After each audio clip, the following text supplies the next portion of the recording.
بغیر مذہب کے ایک اچھا انسان بن سکتا ہوں تو مذہب کی کیا ضرورت ہے؟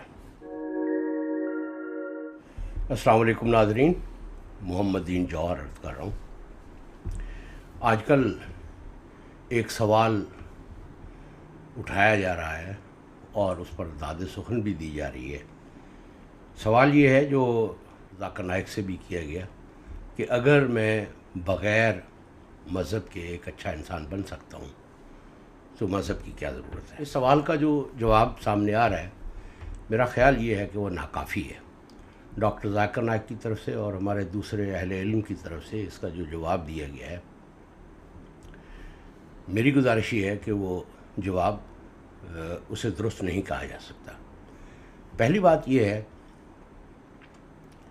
کہ اس سوال میں جو چیز پوچھی جا رہی ہے کہ میں اگر ایک اچھا انسان بن سکتا ہوں مذہب کے بغیر، تو اس میں جو بنیادی سوال ہے کہ اچھا ہونے سے کیا مراد ہے؟ یعنی کسی چیز کا اچھا یا برا ہونا جو ایک اخلاقی یا مورل ججمنٹ ہے، اس سے کیا مراد ہے، اور وہ کیا ذرائع ہیں جس سے انسان اچھے یا برے ہونے کا فیصلہ کرتا ہے۔ پہلی بات تو یہ دیکھنی چاہیے، جب یہاں اچھے اور برے کا ذکر کیا جاتا ہے مذہب کے بغیر، یعنی سیکولر اگر کوئی اقدار ہیں یا کوئی تصورات ہیں جن کے مطابق انسان اچھا بنتا ہے، تو اس میں یہ دیکھنے کی ضرورت ہے کہ وہ ظاہری طور پر اچھا ہوتا ہے۔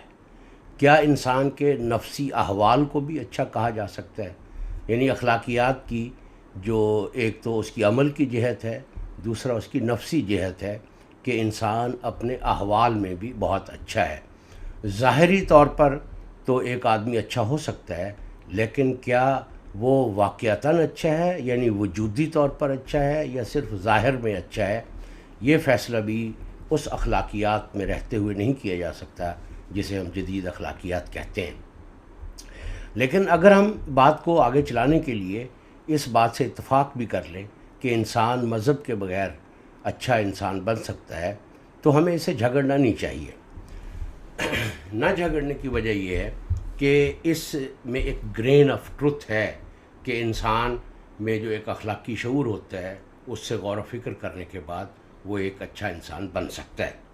لیکن وہ جو اچھائی ہے وہ اس دنیا تک محدود رہتی ہے۔ وہ اچھائی زمان و مکان کو عبور نہیں کر سکتی۔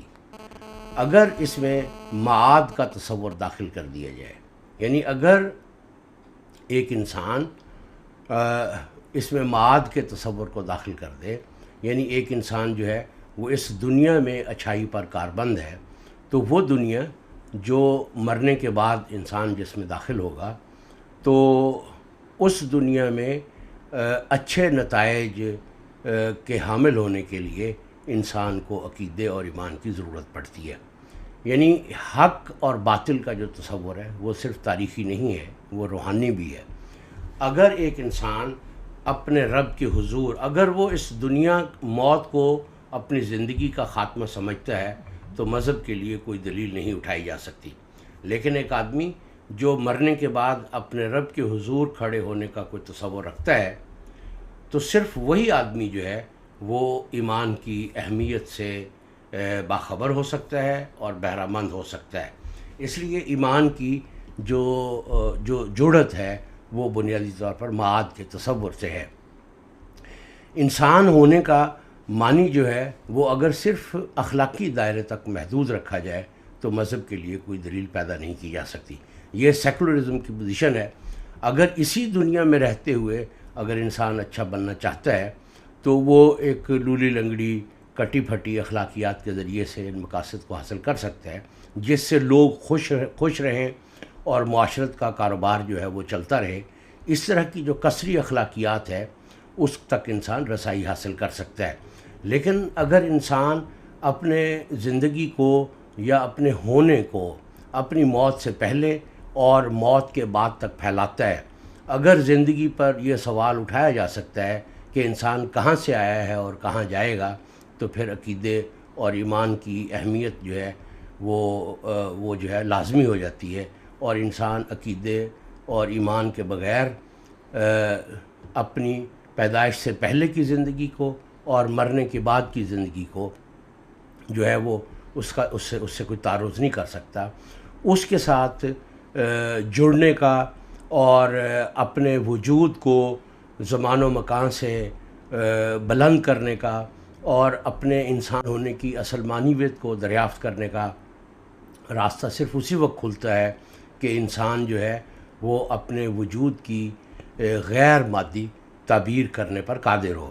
اگر انسان ایک مادی مخلوق ہے اور موت اس کا خاتمہ ہے اور وہ تاریخ کے مادی مؤثرات یا نیچر کے جو مادی مؤثرات ہیں اسی کی وجہ سے وجود میں آیا ہے، تو مذہب کے لیے کسی قسم کی کوئی دلیل نہیں اٹھائی جا سکتی.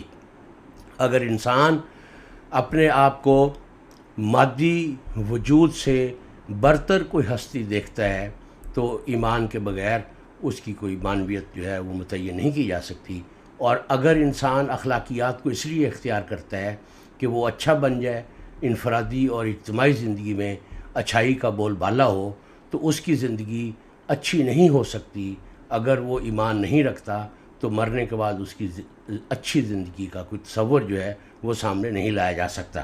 تو اس میں جو سب سے بنیادی دلیل ہے وہ یہ ہے کہ انسان ایک مادی مخلوق ہے تو یہ سوال درست ہے. اگر انسان ایک روحانی مخلوق بھی ہے اور وہ اپنی زندگی کو ہر عالم میں ایک اچھی زندگی بنانا چاہتا ہے تو ایمان کے بغیر جو ہے وہ ان مقاصد کو حاصل نہیں کر سکتا. بہت شکریہ.